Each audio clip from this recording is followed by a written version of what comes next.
Hello, today I'm going to read to you a book called The People Shall Continue by Simon J. Ortiz, illustrated by Cheryl Graves. The People Shall Continue.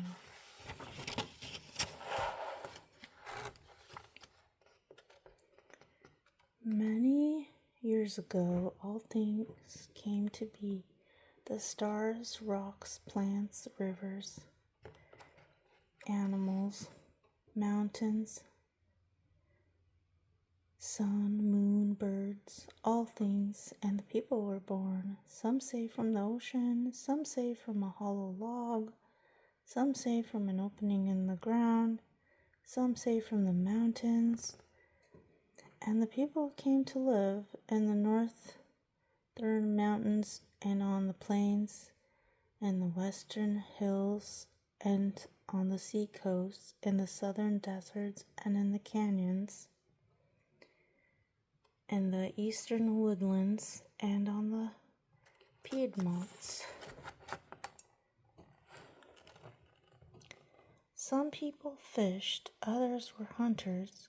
Some people farmed, others were artisans. Their leaders were those who served the people. Their healers were those who cared for the people. Their hunters were those who provided for the people. Their warriors were those who protected the people. The teachers and the elders of the people all taught this important knowledge. The earth is the source of all life. She gives birth, her children continue the life of the earth. The people must be responsible to her. This is the way that all life continues.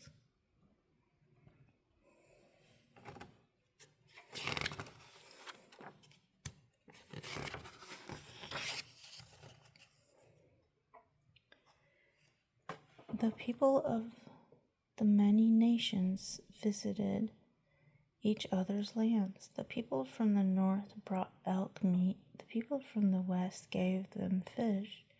The people from the south brought corn. The people from the east gave them hides.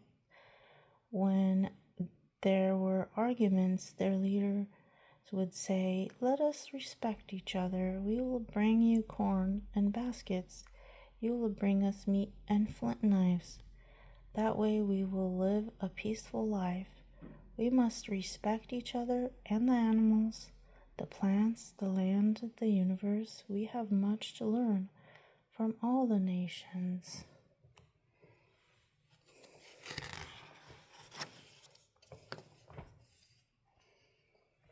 Nevertheless, life was always hard at times. At times, corn did not grow and there was famine. At times, winters were very cold and there was hardship. At times, the winds blew hot and rivers dried. At times, the people grew uneasy among themselves.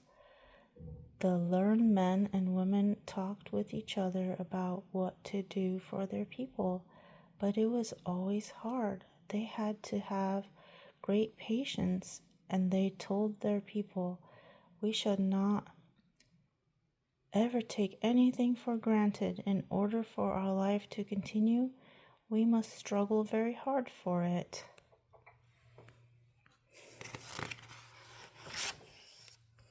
But one day, something unusual began to happen. Maybe there was a small change in the wind. Maybe there was a shift in the stars. Maybe it was a dream that someone dreamed. Maybe it was the strange behavior of an animal. The people thought and remembered, a long time ago, there were men who came upon the ocean on the western coast. The people thought and remembered, a long time ago, there were red-haired men who came upon the ocean to the eastern coast, but these visitors had not stayed for long. They met with some of the people, and soon they left upon the ocean for their homes.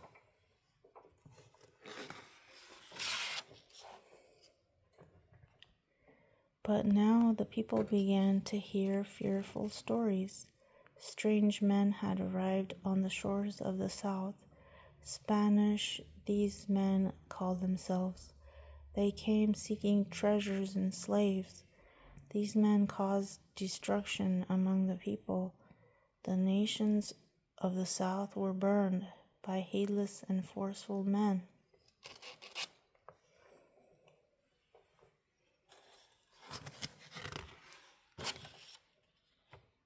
Soon there were other dreadful stories. More men, these with their wives and children, arrived on the eastern coast. English, French, Dutch, they called themselves. They spoke with a fervor that frightened the people who met with them. They taught about a God whom all should obey. They said they were special men of this God. Soon the people saw the destruction of their nations. They soon found out it was the aim of the English, French, and Dutch to take their lands.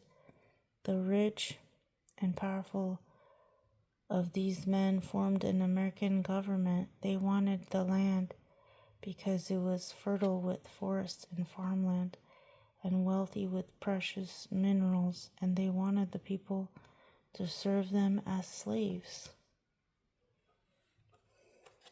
That doesn't sound right. When the people saw these men did not respect them and the land, they said, "We must fight to protect ourselves and the land." In the west, Pope called warriors from Pueblo and Apache nations. In the east, Tecumseh gathered the Shawnee and the nations of the Great Lakes, the Appalachians, and the Ohio Valley to fight for their people in the Midwest. Black Hawk fought to save the Sauk and Fox nations in the Great Plains. Crazy Horse led the Sioux in the struggle to keep their land. Osceola in the southeast, Geronimo in the southwest, Chief Joseph in the northwest, Sitting Bull, Captain Jack, all were warriors. They were warriors who resisted and fought to keep the American colonial power from taking their lands. From the 1500s to the late years of the 1800s, the people fought for their lives and lands. In battle after battle, they fought until they grew weak. Their food supplies were gone, and the warriors were killed or imprisoned. And then the people began to settle for agreements with the American government.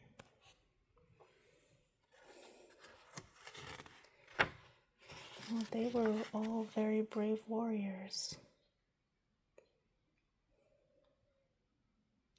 who wanted to help their people. Good job.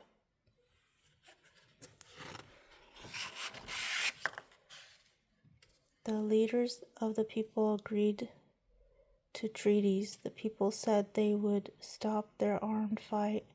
The Americans promised the people they could live on land they both agreed was the people's land. Upon this land, the people could hunt and fish and have their sacred ceremonies. Upon this land, the nations of the people could live. The people thought the earth is the source of life. They knew they must have the courage to continue. The people promised to honor the treaties. The people had to agree to live on reservations. Much of the reservation's land was very poor. There were no more buffalo to hunt, and the deer and elk were scarce. Many of the people ran away, and they were forced back by the Americans. The nations of the people were weakened. They were broken in united strength.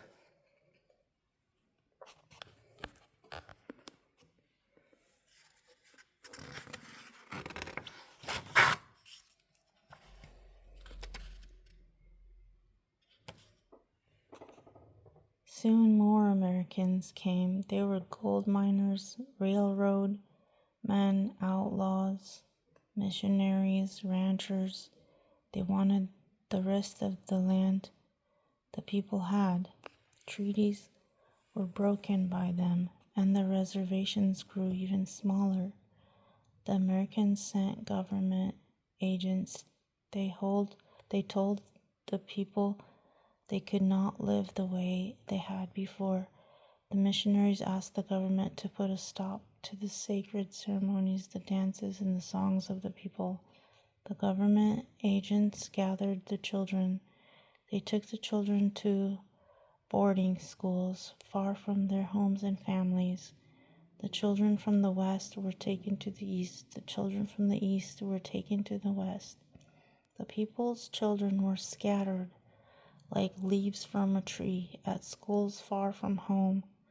The children were taught to become Americans. They learned to be ashamed of their people.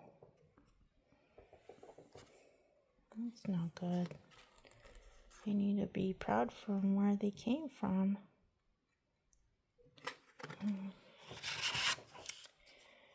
The people went to schools. They went to Christian churches. They served in the American Army. Some even almost became Americans.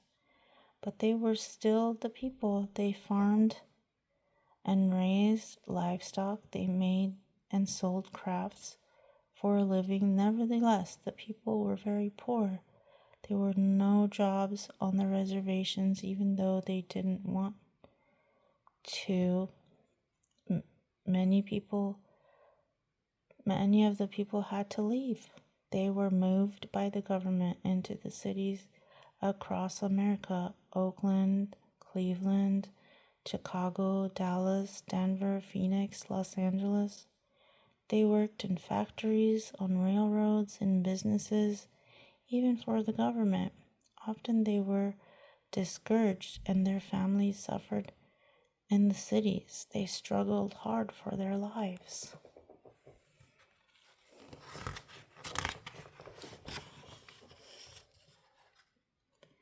All this time, the people remembered. Parents told their children, "You are Shawnee, you are Lakota, you are Pima, you are Acoma, you are Tlingit, you are Mohawk, you are all these nations of the people." The people told each other, "This is the life of our people. These are the stories and these are the songs. This is our heritage." Heritage is very important, should be honored. And the children listened. This has been the struggle of our people. We have suffered, but we have endured, the parents said. "Listen," they said, and they sang the songs. "Listen," they said, and they told the stories. "Listen," they said, "this is the way our people live."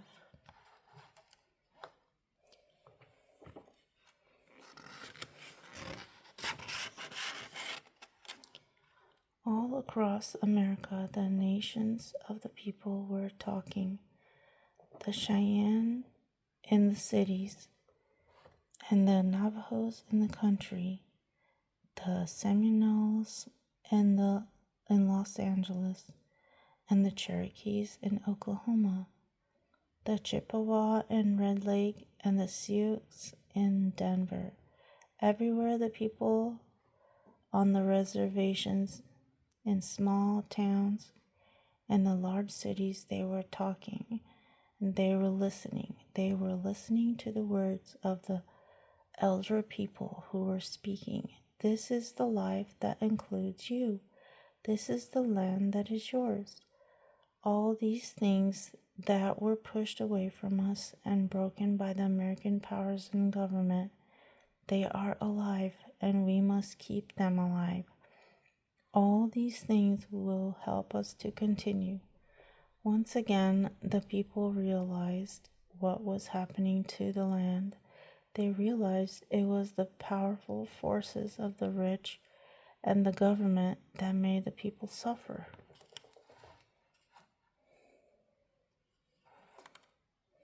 Yeah, greedy is not good at all.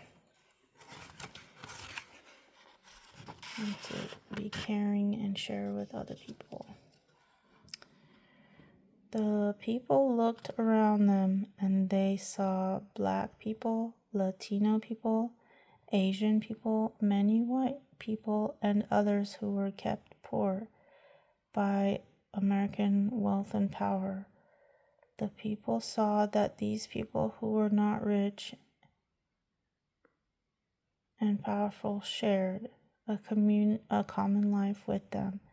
The people realized they must share their history with them. That's very nice.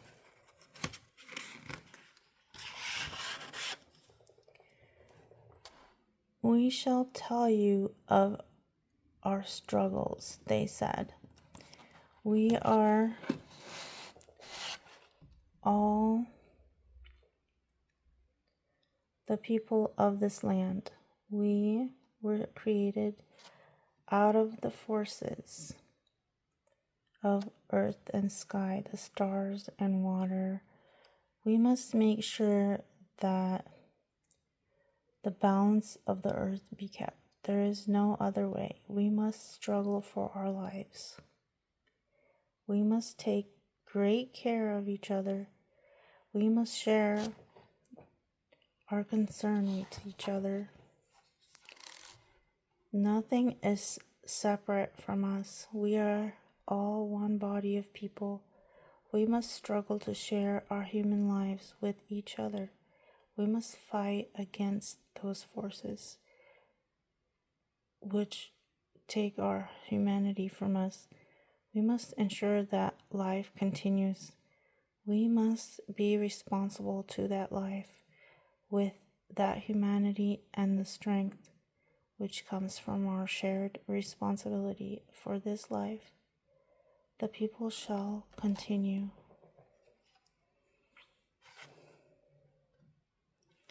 That is good.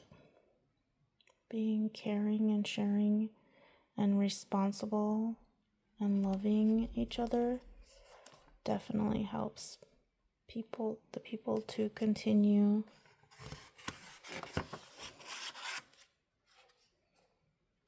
These are author's notes.